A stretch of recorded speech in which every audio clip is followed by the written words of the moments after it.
Hey everyone, my name's Corey Allgood. I had a couple of friends on a Discord server asking about how I go about programming drums, so I figured I would just go ahead and do a video, and I figured I would make it public just in case anyone out there is a little stuck or is getting really frustrated with the way that Reaper does it or anything like that.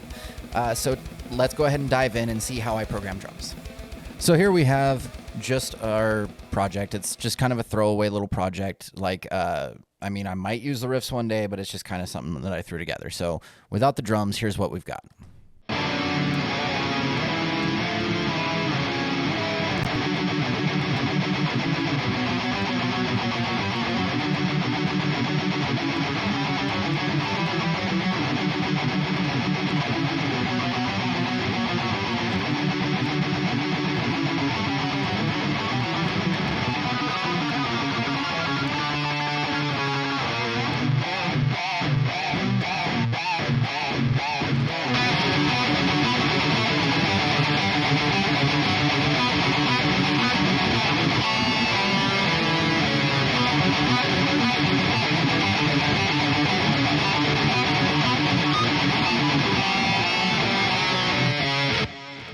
Right, simple stuff. So what we want to do next is we want to go ahead and add our drum kit. So I'm going to go ahead and make a new track, and I'm going to go ahead and at the very beginning of that track, I will insert a new MIDI item. Oh, I guess it wants it at the end. Okay, so we'll move that back, and I'm going to go ahead and stretch it to the entire length of the song. And then you see it's set to loop here. So what I like to do is just go ahead and right-click on it, and I go to Item Settings, and I uncheck Loop at a Play Source.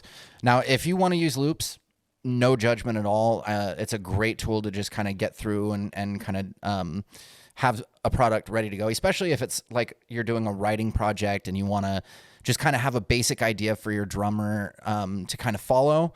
That's a great way to do it, is just using loops, so that you've kind of got like an idea of the drum beat and everything. If you're at home composing just by yourself, loops can work, but I prefer to work without them. So at that point, it's really just a case of preference. So whatever your preference is. For this specific project, I'm probably going to just be doing a lot of copy paste anyway, but I would rather be able to go, oh, you know, this one time I kind of want to make a change. So I don't like to use loops all the time. So I'm going to go ahead and open up the MIDI track. Actually, scratch that. Before that, I'm going to go ahead and throw a drum software onto it. Now, if you're using Easy Drummer or Get Good Drums or anything like that, you're going to go ahead and follow along with whatever you've got. Unfortunately, I've only got about 2 different drum programs on here.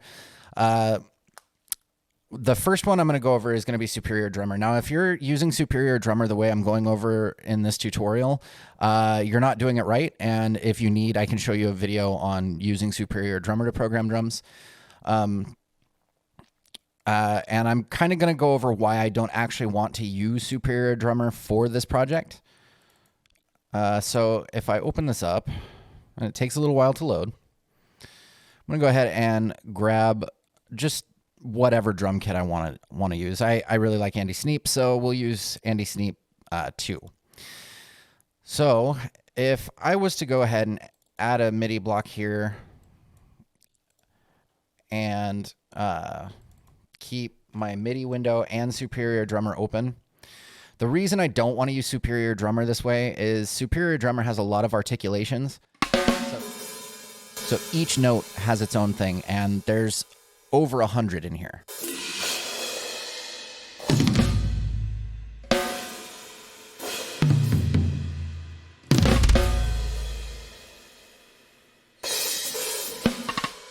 Now, for programming drums, having that much flexibility is amazing. But again, if you're using Superior Drummer, you don't want to use Reaper's built-in MIDI piano roll, because Superior Drummer has a great built-in programming interface.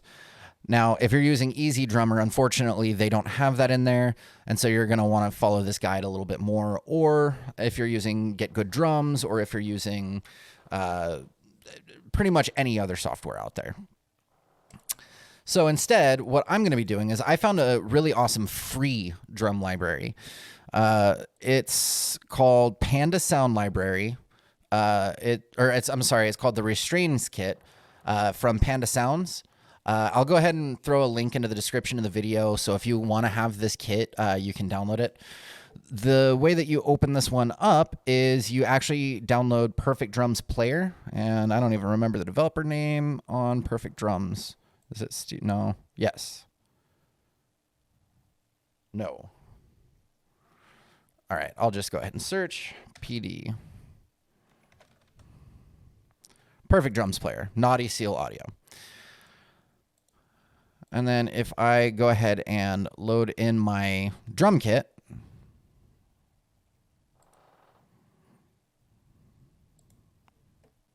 there's my restraints kit. You'll hear we've got a couple of different, I'm going to go ahead and turn down the track so it's not super loud. I've got a couple of different drums in here. Oh, I can actually turn that back up. Got a kick, snare, toms, hi-hat, ride, crash, crash 2, splash, china, bell. And then there's a couple of empty ones if you have some extra samples that you want to throw in there. Usually for just writing basic metal stuff, this is usually more than enough. And this kind of has that gent tone, especially in the snare, like the... Not my go-to sound, but it works really well. If you want and you know what you're doing, you can actually modify all of your global mappings, but I'm going to actually walk us through something a little bit simpler. So if I am to go ahead and open up my MIDI here, this part is going to be the part that kind of takes the most time. Actually, before we do that, I'm going to show you an interesting way to set up Reaper so that it's a lot easier to work with it. So the first thing that we'll want to do is we're going to want to change our view. We're going to want to go to piano roll notes and go ahead and hit diamonds for drum mode. And what that does is when you add a note, it gives you a little diamond instead of like the great big note that comes default with Reaper. So without that, we've got our rectangles. We've got these, and we can, you know, if you're working with like a synth or something, that comes in handy a lot. But since we're just working in drums, we just want to see the hits. You know, typically with a drum kit, it's just the transient and a little tiny bit of sustain, but there's not really any notes. So there's no reason to have like a quarter note in drums. So we just want to have like the little drum hits. So we're going to go ahead and go back to view, and we will go to piano roll notes, change it to diamonds, and it just gives us this little diamond. So next up, this is the big part, and this is the thing that separates hating working with drums in Reaper versus really enjoying it. So what we're going to want to do is we want to go to Options, MIDI Editor Mouse Modifiers. We're going to go ahead and change the context of this, and we're going to go to MIDI piano roll. On left click, we're going to change the default action to just insert note. Left drag, double click here, and we're going to want to go to paint notes. And you can do just paint. The problem is as you're dragging your mouse along, it's going to, you know, if your mouse goes up or down, it's going to paint onto a different note. So I like to go with horizontally because if I'm programming in like some double bass or something like that, I like to just kind of drag my mouse across. And if my mouse moves up while I'm doing it, the notes still stay on that same note. And then double click, we can kind of just leave alone. So left click and left drag will do that. Now for MIDI note, for left click, I like to go ahead and, this is completely optional, but I like to go ahead and erase note. And then I like to do the same for left drag. I like to go to erase notes. And then we go ahead and hit apply and or OK. And you'll see now if I just click and drag, it does that. And if I click again, it'll erase all of my notes that I just drew. So that will really, really speed up your drum programming time. Oh. And then just as you click on it, it'll go ahead and erase all of the notes for you. Okay. So now that we have all of our Reaper behavior set, we're going to go ahead and we're going to start digging through and finding the different articulations that we have on here. For instance, the kick is a C1, which should be down here somewhere. So let's see if we can find that.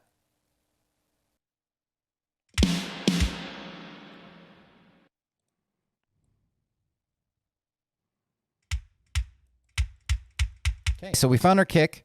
So what I'm going to do is I'm going to go ahead and double right click and I'm going to type in kick. And now we've named that.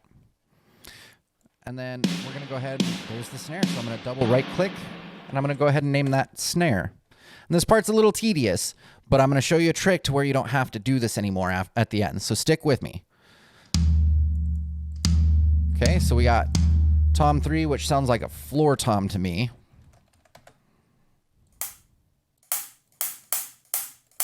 Sounds like we've got a closed edge hi-hat. Tom 2. So I'm going to say that's going to be our mid tom. And that's another closed hi-hat. There is our high tom. There's our open hi-hat.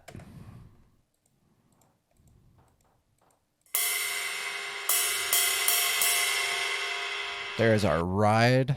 It kind of sounds like a shank, but we can kind of fine tune this once we've found all of our articulations. All right. There's our China. There's a ride bell. All right. We got crash 1. And I like to say left just because it helps me think about it as I'm programming my drums. You don't have to, but I like to think it's a good idea because you got to remember, like, when you're hearing drums in a mix, what you should be hearing, in my opinion, and there are a couple engineers out there who disagree, but I believe that when you mix drums, you should do it from drummer's perspective. And the reason for that is if you're sitting around and you got headphones in and you're playing air drums, you want the drums to hit about where you're hearing them. So I like to just label them just so I'm aware of where everything is. Again, you don't need to. I just think it's a good idea. All right, we got a splash cymbal there. All right, crash 2, and I'm going to label that right. Oh, I'm going to make sure to put my closing parenthesis. Oh, and that's just a bell, so maybe, yeah. Okay, mute crash 1. Left. And that's important in case you want to do some of those like boom, boom, boom. That sounds like a mute China.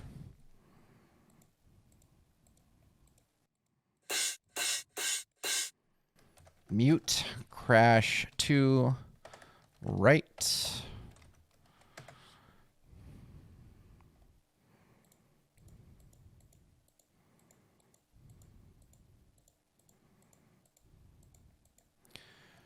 And this is definitely the most tedious part about doing any of this. But you can click and drag until you hear a noise. And I might have gotten all of them. Let's see.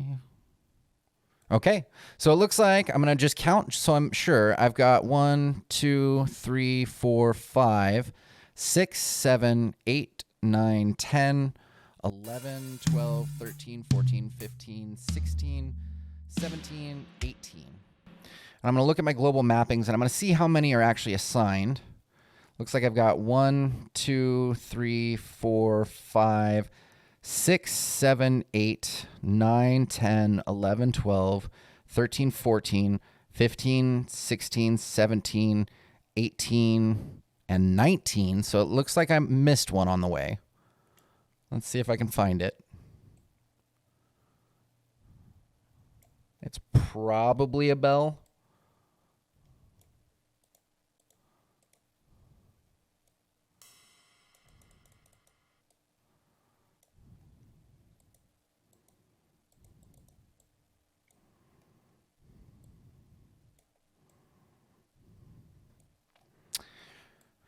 Yeah, for this tutorial. It's not really a huge deal. So we've got our whole kit now. What you can do is you can go up to View, and you go to Show Hide Notes and hide unused and unnamed note rows. And all of a sudden, to zoom in like that, I held down Control and I used my mouse's scroll wheel. All of a sudden, all you have here is your kit, your drum kit. Right? So there's the first part. Now what you're going to want to do is you're going to want to go ahead and save track as a template. And you can give it any name that you want. I'm going to go ahead and go Restraints Kit for Video Tutorial. And we're done. Now what you can do too, or what you can do once you've done that, let's say you've got a new project. So I'm going to open a new project tab. Well, sorry, let's say you've just opened up a new project. You go Insert Track from Template. You say Restraints Kit for Video Tutorial. And then on that track, you're going to go ahead and insert a new MIDI item. You're going to drag it out to the end. Item Settings. Uncheck Loop Play Source. You go in here and you'll notice that your kit is in here. You're once again going to need to go to View, Show Hide Note Rows, Hide Unused and Unnamed Note Rows. You zoom back in, and your kit's right there. And since we saved the template with the drum kit on there, it's already ready to go. Now I'm going to delete that second track that I just made. And now it's time to start focusing in on what the song sounds like. Now, programming drums can, once you get to the spot where just the act of programming drums is easy, then comes the hard part of being creative. So, I mean, we could go ahead and start. I'm going to go ahead and just do like a basic AC/DC beat. So I'm going to change my grid from 30-second notes to 8 notes. And I'm going to go ahead and keep notes on grid because that will just keep them on the grid. Since I'm on an 8-note grid, should be pretty good to go. So I'll say kick. I'm going to turn my velocity way up just because.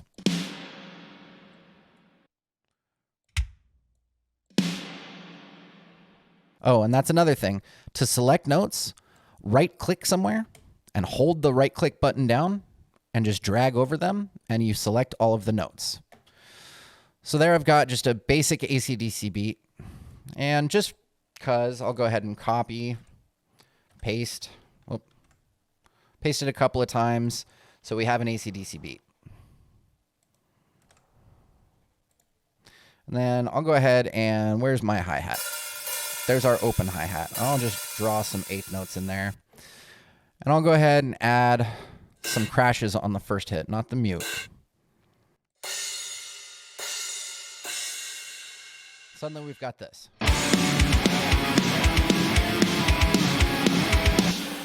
So it works because it's on the beat. But it's not really very suiting to the song now, is it? I'm actually going to go ahead and turn the track down just a little bit, just so it fits in a little bit better. Oh. I'm going to double click back into my MIDI editor, and I'm going to select all of these notes. So if you've done any kind of metal ever, there are a couple of drum beats that you've heard. So let's start with kind of the more basic metal drum beat, and let's just go nuts on some double bass. Oh, and you know what? I'm not going to use 8th notes. I'm going to use 16th notes. And I'm going to make sure that my notes are set to grid. There's my kick. We're going to do some 16th note kick drums. We're going to select all of those. And I'm just going to go ahead and bring those up to, well, right about, yeah, we'll do 110 for the velocity. 16th notes is a little ridiculous. So let's go ahead and take that back down to 8 notes.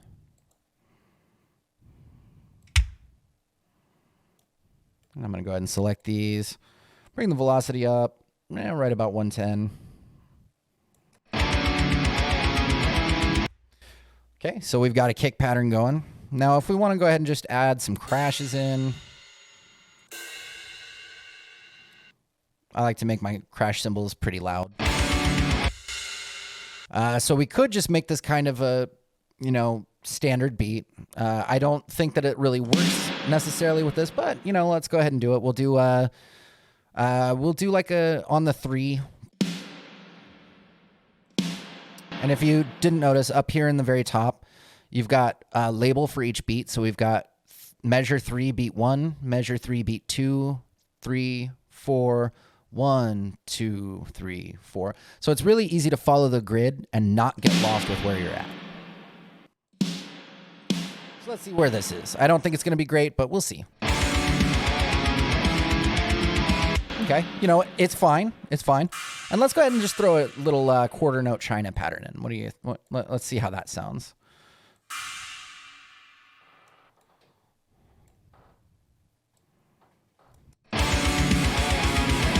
You know what? I think a quarter note's still too much. Let's just do half notes.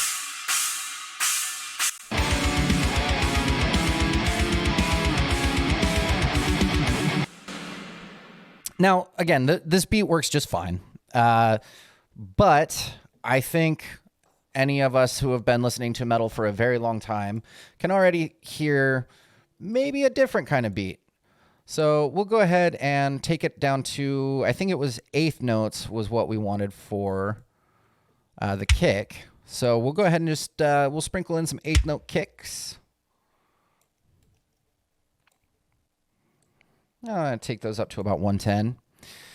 Now I'm going to change my grid to 16th notes, but I'm not going to be doing it right on top of the snare, or I'm sorry, right on top of the kick. What I'm going to do is I'm going to add a snare onto every and, or I guess every E in between the 8 notes. So we've got 1 E and 2 E and 3 E and 4 E and I'm going to just go ahead and add some snares in there. We're going to make a happy little blast beat. Be our little secret. And this is, of course, if you're new to drumming, this is kind of considered, well, drumming or drum programming.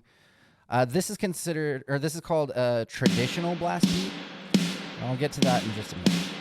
Okay, so we've got, still some snares to go in what I've already got down. Okay, so we've got some snares in there. Let's go ahead and bring these up. And depending on what kind of drummer you're going for, you can make the snare a little quieter than the kick or a little louder than the kick. It really depends. Like if you're going Mike Smith, try and keep them a little above the kick. If you're going for kind of some of the more modern guys that don't necessarily trigger and they're all about speed, the snare is going to be a little bit quieter. It's going to kind of fall behind the mix a little bit. But just for the sake of just making a blast beat, here we go. I'm going to make the snare a little bit louder. And let's go ahead and we'll throw in a nice loud crash.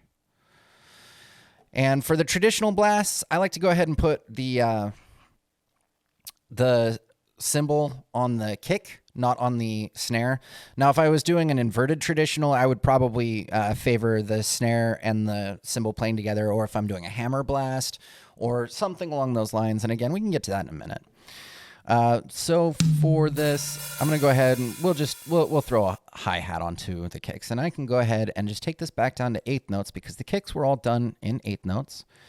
I want an open hi-hat sound, not a closed, because I mean, typically a metal drummer will probably have his foot away from the hi-hat pedal, so the hi-hat's going to be open. And I'm going to go over some advice on figuring out some extra drum stuff toward the end of this. All right, and let's go ahead and just get rid of those extra ones because we're not going to do the whole song right now. So what we end up with is this.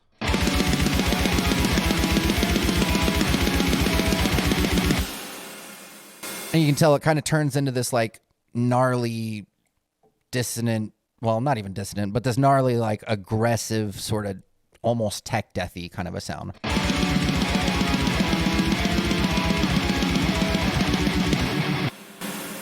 And then, of course, you know, as the riffs change, you're going to want to go ahead and throw in some embellishments that the drums can follow along with.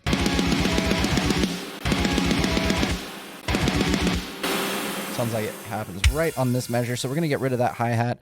We're going to go for the right cymbal, or I'm sorry, the left cymbal.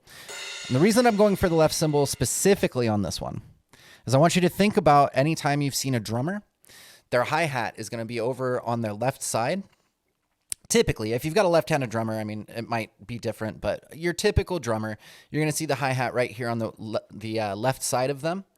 And then the crash one is right here, also on the left side of them. So we can just throw kind of a little thing in to say, hey, we're following along. If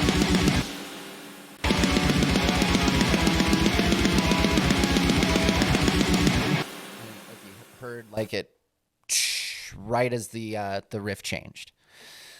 So that's kind of the basics of making a blast beat or a drum beat in general in Reaper. And that's a good way to keep your Reaper project set up so that you don't have to worry about, okay, I'm going to double click every note. I'm going to, oh, I put it in the wrong spot. Now I'm going to drag it. Like if I want to get rid of all of this, I can just do this. It's all gone. I made a mistake. Let's get rid of it. See what I mean? So a couple of things that I do want to touch on really quickly is things like velocities. Now, if you're just doing this just because you just want to hear it and the drums don't have to sound humanized, don't even worry about velocities or timing, the humanized timing or anything like that. It's not really a big deal to worry about if you're just doing this for, say, I just want to do a demo on YouTube or something. It's not a huge deal. If you're trying to do this because you're a one-man black metal band in his basement screaming about the world, I would recommend probably doing some humanization. I'm not going to go super in depth because a lot of it has to do with you need to pay a lot of attention to what other drummers are doing or things along those lines. And I would actually recommend, as cheesy as it sounds, watch a lot of drum videos, watch drummers talk about playing drums and the things that they do. Download some Ugertone or TuneTrack MIDI packs. They cost a little bit, but they're worth their weight in gold if you're trying to figure out how you want to go ahead and program your drums and work on velocity and all of that. One thing that has really helped me in all of my drum programming is if I open up Superior Drummer, and I'm not using Superior Drummer, it's just the easiest way for me to find this. I downloaded a couple of different MIDI packs. Like, let's go blast beats, for instance. 200, yeah, that should work. It's an old school blast. So if I just add this in here. No, I added that wrong.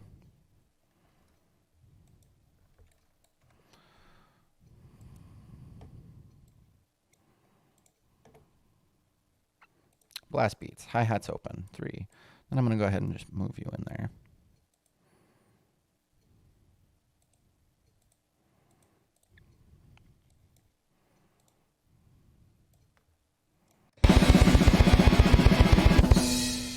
And I'm going to move it up to the kit that we've been working with. Now, if I open up this MIDI, we can go ahead and take a look, and because the drum packs use different MIDI mappings, it might be in a little bit different of a place. Like down here, we have some notes that we don't really know what they are.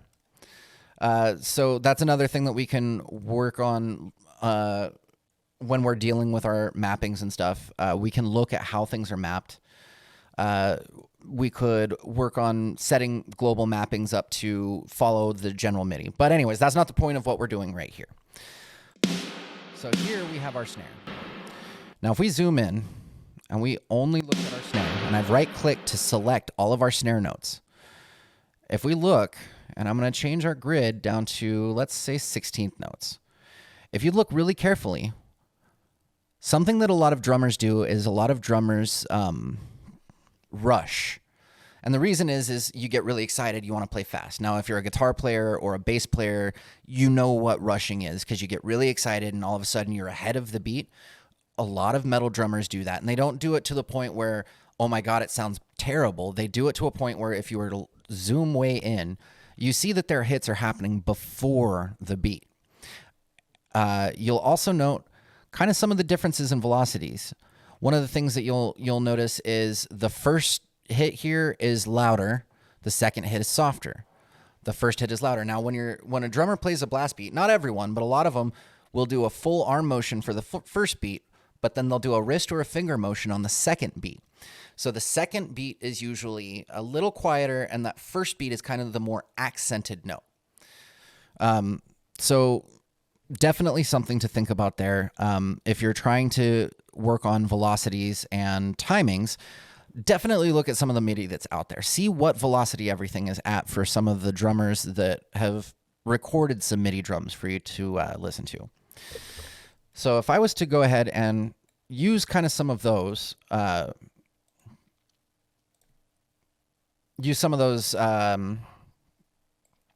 philosophies, I guess, for lack of a better word. I'm adult. Don't pay attention to that part. If I was to kind of go ahead and use some of those ideas, okay, so we've got our kick here, and I'm going to go ahead and view, dang it, hide unused. We've got our kick, and I'm going to go ahead and just do what's called a hammer blast, and that's where the snare, the cymbal, and the kick all play in unison at the same time. And we'll do this as eighth notes because I think that's probably going to sound the best. So there we go. We got a bunch of eighth notes. We're going to do the same thing on the snare. Oh, not the tom. We're going to do the snare. And for the first hit, we'll do the right crash, and then we'll do a bell. Why not?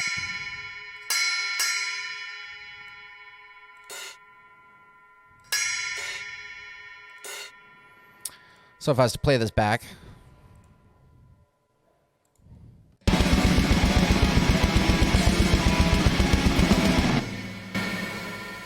so there is absolutely nothing going off beat. Everything is right on beat.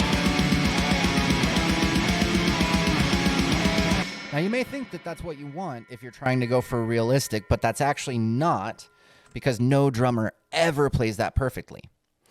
So what we can do is let's start with their kick. And I like a good loud kick. And for a hammer blast, a lot of drummers will be using just their right foot, but some will alternate. I'm going to go ahead and just pretend that we're using the right foot. And we're kind of going to go ahead and do the same thing that we saw on the snare. Because one of the techniques that a drummer can do if they want a good... actually, you know what? We're not going to do that. But for future reference, if ever you need to know, one thing that a lot of drummers will do is they have something called the heel-toe technique, and you get different velocities based on how that goes. Now, if you want to know what the velocities look like, I would talk to a drummer, and definitely don't be afraid to talk to drummers, because drummers love to talk about drums as much as guitar players love to talk about guitars. Since we're not going to go ahead and do the heel toe, we're just going to do heel up, which is kind of the standard metal drummer stance where this is the heel, this is the ball of the foot. You keep your heel up and you like to use the ball of your foot to hit the kick drum. And I'm going to go ahead and make this, fairly loud. I think I've got it about, 113. So just the kick comes up in the mix. Now for the snare, I think for this one, we're going to actually take it up a little bit, but not so much. And I'm going to go ahead and select every other snare hit. And I'm doing this by holding down Control and dragging my right button, or my right mouse button, over the notes. And so I've gone ahead and selected every other snare note. And we're going to go ahead and do the thing that I just showed you about the groove that we looked at, how every other snare hit is just a little bit quieter. So now we've got... It's a subtle thing. You can barely hear it, but it adds that subconscious like, oh, there's a drummer playing this. There's also a really cool built-in feature that we're going to use on the bell. And if we select all of the bell notes, we go up to Edit and we go to Humanize. Humanize lets us play with our velocities, and if you look at the velocity screen down here on bottom, as I adjust the velocities, it kind of randomizes all of the different notes to a different extent. Now, I'm going to go ahead and go pretty heavy on the velocity because this is a really fast thing. It's really, really, really hard to keep the same intensity. So there's going to be like, some notes that kind of get lost a little bit and some that are right in your ear. If you're a guitar player and you've gotten any tremolo picking down underneath your belt, you know that one of the tricks that we like to do as guitar players is we like to accent the first of every group of 4 notes. So it'd be like a ducka, ducka, ducka, ducka, ducka, ducka, ducka. Think the same thing with drums when it comes to programming velocities. Now, I'm not going to do that on the bell here, but always, always, always be thinking about how would a drummer actually do this. And one of the reasons that first note of the 4 grouping is going to get accented is because that's the drummer keeping time. If they're playing 16th notes, ducka, ducka, ducka, ducka, ducka, that's the drummer internalizing the 1, 2, 3, 4, 1, 2, 3, 4. And so you're going to hear that, and that kind of actually helps work as a guide for the drummer to stay on beat when they're playing that fast. Again, I'm not going to do that for this because I'm just trying to make this a quick video, which it's already turning into a super long one. So another thing that you can do is drag this timing. And if you look down in this window again, you'll see that you can drag the timing really hard. I would not do that, especially on this one. If you're spending some time with it, one thing that I've really learned is that even if you're programming something in where they're rushing, try as hard as you can to get each counted note, like a 1, 2, 3, 4, every note that's on a beat, try and move it just a little closer to the grid because and make it just a little bit louder, because that's really where a drummer is going to find their grounding. The beat is what keeps us all in time. And so the drummer will work their hardest to make sure that they're really, really, really on that beat. And again, it's never going to be like grid perfect unless it's someone crazy like, I don't know, Alex Rudinger might do that or something. But you're always going to have those human imperfections, and that's the part that makes it really fun. But definitely don't want everything on the grid. So just moving the velocity and the timing of the bell a little bit, we've now got...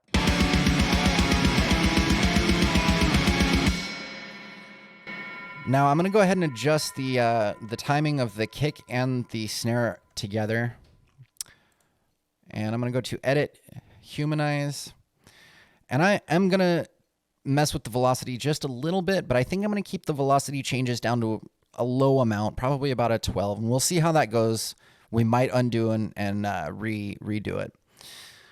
For the timing, I'm going to go ahead and just move it up just a little bit. And what we really want to hear, if we're listening closely, is we want to hear the drums do something called a flam. And what that is when the drums kind of almost hit at a different time, even though it's technically on the same beat.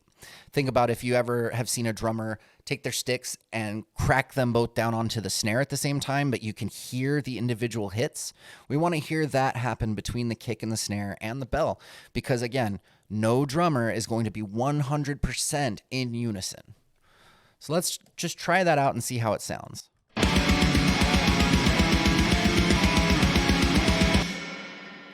going to go ahead and see how...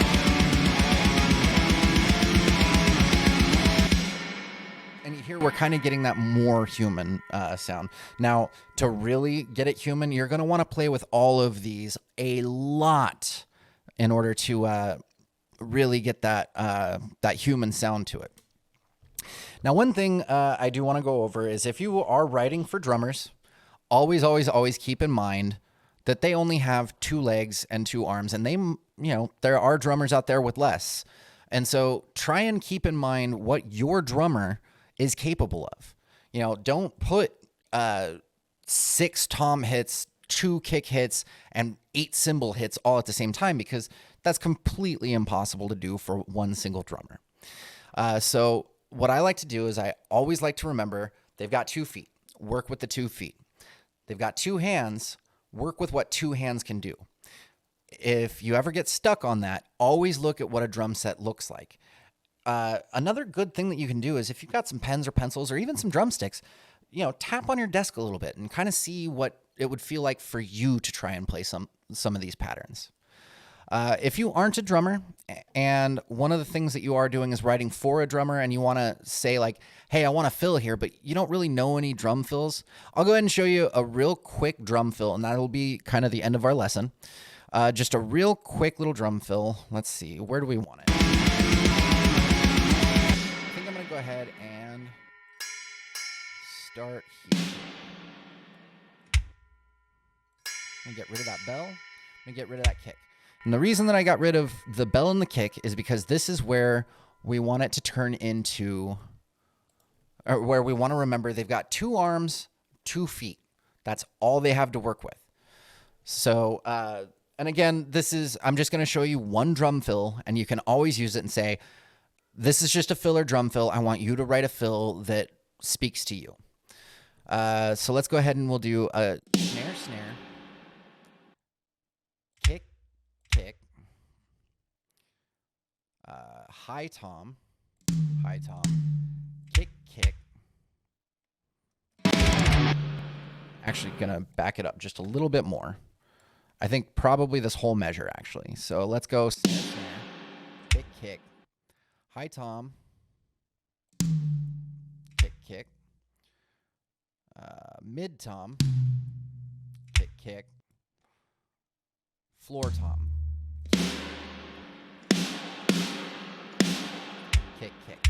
Now, this type of drum fill is called 2 in the hand, 2 in the foot, because it's 2 in the hand, 2 in the foot, 2 in the hand, 2 in the foot, 2 in the hand, 2 in the foot, and 2 in the hand, 2 in the foot. One thing that I like to do if I'm just putting fills in there, but I'm getting tired of hearing that specific fill, is sometimes I'll go snare, snare, high tom, snare, snare, kick, kick, or snare, snare, kick, kick, mid tom, kick, kick, and then move on. So it'll be kind of half of a fill instead of a full one. But what you end up sounding like is this.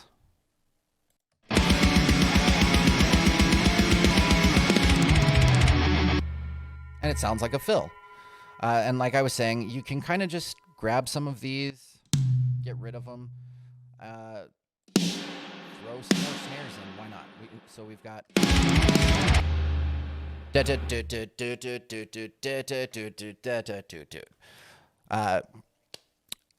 Outside of that, I think some of the best advice that I can give is really go and look at drummers. I'm sure if you're into metal and you're watching my channel, you know who 66 Samus is.